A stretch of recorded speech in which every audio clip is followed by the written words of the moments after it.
بسم الله الرحمن الرحيم. لخدمتي فرمودي ژمارە هەشتین.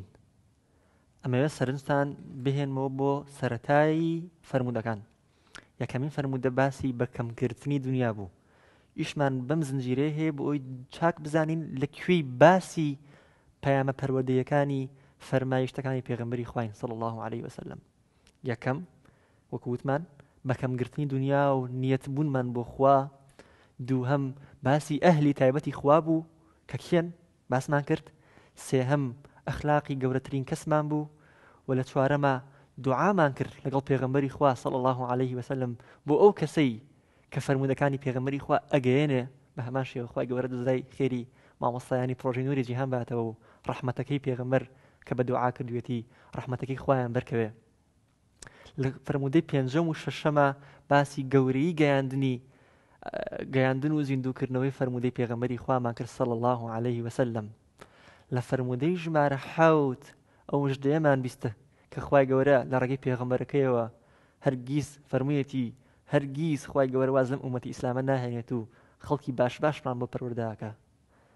ئێستا سپاسی خوا بکەین کە لە پرۆژەی نووری جیهانە مامۆستایان و دانەرانی ئەم کتێبە زۆر گرنگیان داوە بە پەیامە پەروەردەیەکان بە تایبەتی پەروەردەی پەیامداری ئەو فەرمودانەیان هێناوەتەوە ناوکایە کە پێویستە گەنجی مسلمان خوێندەواری مسلمان چاک لیان تێبگا بۆ ئەوی جێبەجێیان بکات و بەهۆیەوە نووری ئیمان و ئیمانداری و دینداری بەناو کوردستانمانە بڵاو بێتەوە ئینشاء الله و لە داهاتووە مژدەی گەورە گەورە ببیستین. فەرمودەی ژمارە هەشت پێغەمبەری خوا صلی الله عليه وسلم فەرمێ هەر کەسێک بانگەواز بکا بۆ هیدایەت بە هەمان شێوەی دوو فەرمودەی پێشوو ئەجری تەواوی ئەو کەسانەی هەیە کە شوێنی ئەکەون بەبێ ئەوەی ئەجری یەک کەسیان کەم بکات. بیرکەنەوە هەب وتمان کێ ئەتوانێ 1000 ساڵ بژی؟ ئێستا ئەو کەسەی زۆر بە هیممەت بێ خیاڵی لای ئەوەیە ئەبێ ئەجری ئەبوبەکری سیدیق، ئەبێ ئەجری عومەر، ئەبێ ئەجری هاوڵان ڕزای خوا لە هەمویان بێ چەنە گەورە بێ کە ئەوان بانگەوازکاری سەرەتایی بوون بۆم دینی ئیسلامە و ئێمە هەمومان شوێنکەوتەی ڕاستەقینەی ئەوانی نەڕاستیە. با ئێمەش تموحی ئەو خێرە گەورەی بمانگرێ کارێک بکەین نەک هەزاران ومێدی ئەوەمان لای خوا هەبێ ملیۆنان کەس خێر بۆ دەفتەری چاکە و خراپەکانی ئێمە بنێرن و خێرمان ئەوەندە زۆر بێ خراپەکانمان لای خوا ون بێت خوای گەورە خۆی بیانسڕێتەوە بۆی خێرەکانمانەوە.